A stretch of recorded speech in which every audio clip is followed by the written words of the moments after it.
In 1945, as the world was recovering from war, the United Nations was born. But did you know that a typewriter played a pivotal role? The UN Charter was typed on a single typewriter, affectionately named the Beast.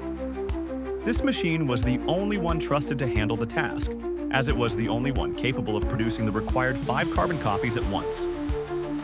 Imagine the pressure on the Beast to not make a single typo.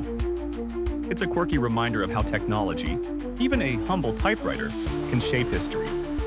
Hit like, comment, and subscribe for more intriguing tales.